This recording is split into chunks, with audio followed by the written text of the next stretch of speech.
কিছুদিন আগেও 2 দিনের জন্য গায়েব হয়ে গেছিল না, আমি এসে ভাবিকে বলছিলাম ও খাগড়াছড়ি গেছে।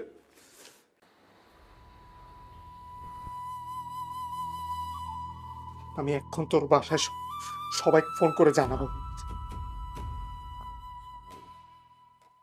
আমি তুই কি বলতেছিস? আমি এখন যদি বাসায় না জানাই?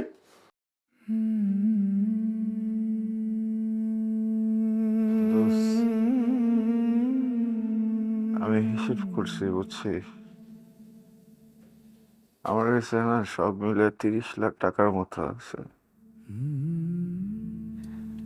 ডাক্তার তো বলে দিছে আমি কোনো ট্রিটমেন্ট করে বাঁচবো না। তো আমার বাসায় যদি ওরা জানতে পারে যে আমার এই অবস্থা, পুরো টাকাটা আমার ট্রিটমেন্টের পিছনে খরচ করবে। দোস্ত, আমার বাবা তো রিটায়ারমেন্টে গেছে না, রাফিও তো এখনো কিছু করে না, দীপু কত ছোট, আমার বয়স হয়েছে, আয়সা আছে। ওরা যদি এই পুরো টাকা আমার পেছনে খরচ করে ফেলে কি দিয়ে চলবে? দোস্ত তুই বল। আমি তো আমার বাবারে চিনি, আমি তো আমার মারে চিনি। আমার মা শুধু আমাদেরকে দেখানোর জন্য রাগ দেখায়, বুঝছিস, মনটা খুব বড়। রাস্তা ভিক্ষা করতে নামতো তো আমার জন্য।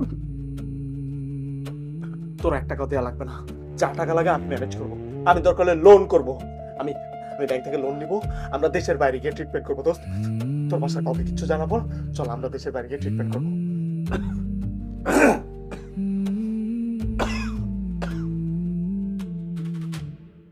পাগলা,